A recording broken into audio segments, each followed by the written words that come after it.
আল্লাহ রাসূল সাল্লাল্লাহু আলাইহি ওয়াসাল্লামে ফরমায় নিসাউন কাসিয়াতুন আরিয়াতুন, কাপড় পিন্দিছে এর বাদেও কাপড় পিন্দা হইছে না। এর অর্থ হইল সারা শরীর ঢাকা উদ্দেশ্য আছিল, শরীয়তে হইছে সারা শরীর ঢাকিত, কিন্তু অর্ধেক ডাকলো অর্ধেক বাহির করিয়া চক্কর দিল। এই মহিলাও কাপড় পিন্দিয়া কাপড় পিন্দা হইছে না। এই ধরনের মহিলা সমাজও আসেননি? আছে, অনেক মহিলা আছে। মহিলা হলে আর পুরুষ হলে একবার প্রতিযোগিতা হয়েছে।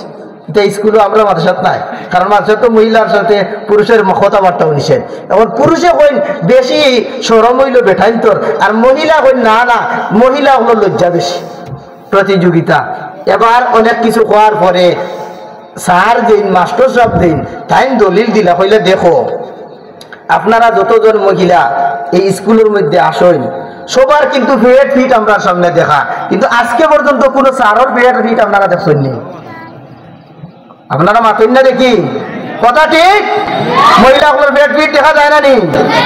তখন পুরুষদের স্যার যে মাস্টার সাহেব সুন্দর দলিল দিলা, কইলা দেখো আমি তো আজকে পর্যন্ত অনেক দিন থেকে তো স্কুলে আইয়ার, আমি তো কোনোদিন পেটও দেখাইছি না ফিটও দেখাইছি না, এটা তো দেখা নেই আমার লাগি কোনো গুণাও আসিল না, কিন্তু তুমি তো যতজন মাস্টার নিয়ে করলা আসো সবাই তো পেট ফিট তো দেখা যায়, তাহলে তো পুরুষের লজ্জা বেশি।